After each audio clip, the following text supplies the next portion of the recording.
Hello everyone, welcome to our channel. Today, we're embarking on an exciting journey into the heart of LangChain, a powerful tool that harnesses the power of AI to perform complex tasks.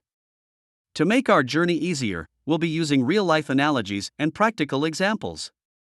So, fasten your seatbelts and let's get started. The brain of LangChain. Models and large language models. First stop on our journey is the Model I/O. Think of it as the brain of LangChain. Just like our brain is trained to perform specific tasks, models in LangChain are trained to do the same. They can do things like language translation or image recognition. Now, within these models, we have a special type called LLM or large language models. These are like the creative part of our brain that helps us generate sentences.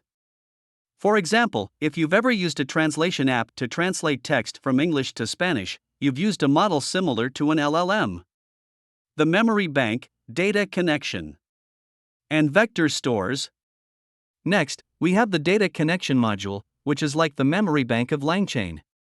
It's like a library where information is stored and retrieved.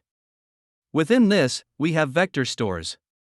Imagine you're in a library, and you're looking for books similar to the one you just read. Vector stores are like a librarian who knows exactly which books you would like. They store data in a way that makes it easy to find similar items. A real-life example could be a recommendation system on a shopping website that suggests similar products based on what you've been browsing. The assembly line. Chains. Moving on, we have chains. Think of chains as the assembly line of LangChain.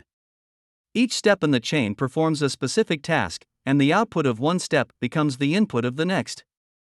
For instance, in a car assembly line, one step might be to install the wheels, the next step could be to install the doors, and so on.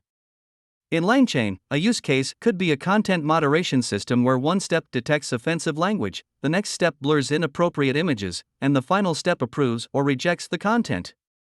The temporary storage. Next up is memory. In LangChain, memory is like a person's short-term memory. It keeps track of recent interactions and can use this information to influence future actions. Imagine you're talking to a friend, and they remember details from your last conversation. That's what memory in LangChain does. A use case could be a customer service chatbot that remembers the details of a customer's previous inquiries to provide more personalized service. The decision makers. Agents. Agents in LangChain are like the decision makers in the system. They're like a tour guide who uses their knowledge to decide which actions to take and in what order. For example, an AI assistant that decides the best way to fulfill a user's request, like booking a flight or setting a reminder, is acting as an agent. The checkpoints. Finally, we have callbacks. Callbacks are like checkpoints in a race. They allow you to monitor the progress of your application and perform actions at specific stages. It's like having a coach who gives you feedback at every lap. A use case could be logging the progress of a long-running task or sending a notification when a task is completed.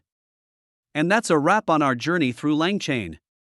We've seen how it uses models, data connections, chains, memory, agents, and callbacks to perform complex tasks. Remember, understanding these concepts is like having a roadmap to navigate the world of LangChain. So, keep exploring, keep learning, and I'll see you in the next video.